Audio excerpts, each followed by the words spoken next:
ఇప్పటికే ఇలా కాంగ్రెస్ పార్టీ నాయకులు వాళ్ళ మాటల్ని ప్రజలు గమనిస్తూ ఉన్నారు. ఆనాడు ప్రచారంలో అబద్ధాలు, నేడు పాలనలో అసహనం కనబడతా ఉంది.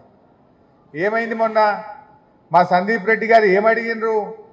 రైతు బంధు ఇంకా పడలేదు, నాట్లు అయిపోయినాయి, ఎరువు బస్తాలకు కూడా డబ్బులు అందే పరిస్థితి లేదు, గా రైతు బంధు ఎప్పుడు ఇస్తారు అని జడ్పీ చైర్మన్గా సందీప్ రెడ్డి గారు ఒక బాధ్యతాయుతమైన పదవిలో ఉండి అడిగినాడు.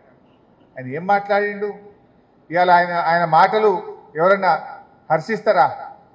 పోలీసులను పెట్టి సందీప్ రెడ్డి గారిని పంపించాల్సిన పరిస్థితి అంటే అహంకారం, అధికారం ఉందనేటువంటి అహంకారం వాళ్ళలో కనబడతా ఉంది.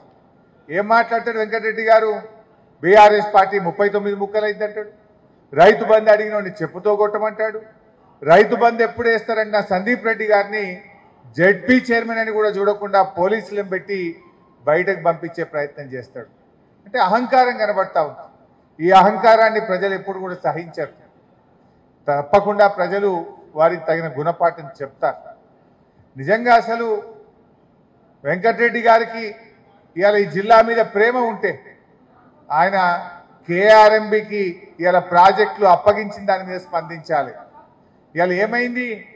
ప్రాజెక్టులన్నీ కూడా కేఆర్ఎంబికి అప్పచెప్తే ఏమవుతుంది?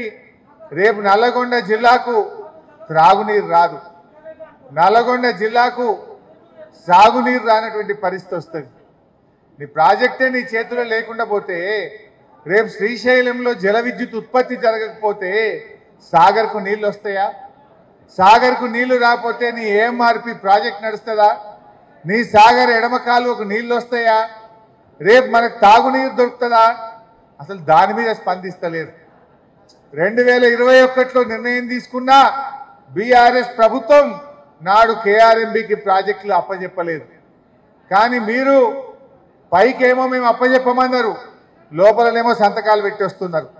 ఇవాళ నిన్న కేఆర్ఎంబికి ప్రాజెక్టులు అప్పచెప్పిందంటే ఇది నల్లగొండ జిల్లా ప్రజలకు తీరని ద్రోహం జరుగుతూ ఉంది. ఈరోజు ఆనాడు వెంకటరెడ్డి గారు మంత్రిగా ఉన్నప్పుడు నల్లగొండను ముంచిండ్రు, పులిచింతలు కట్టి ఆంధ్రాకు నీళ్లు ఇచ్చే పని చేసిండ్రు.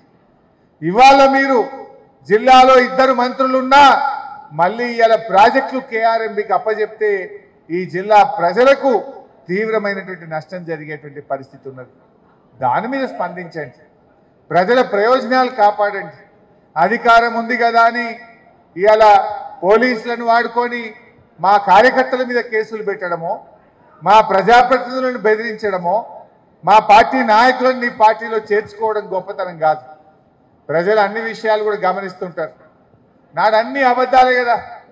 ఎలా మీరు కనీసం ప్రభుత్వంలోకి వచ్చినారు, ప్రచారంలో ఉంటే అబద్ధాలు మాట్లాడితే మాట్లాడిందేమో గెలవాలని, కనీసం పాలనలోనైనా నిజాయితీ చూపించండి, నిజాయితీగా పరిపాలన చేయండి, ప్రజలకు ఇచ్చిన హామీలు అమలు చేయండి.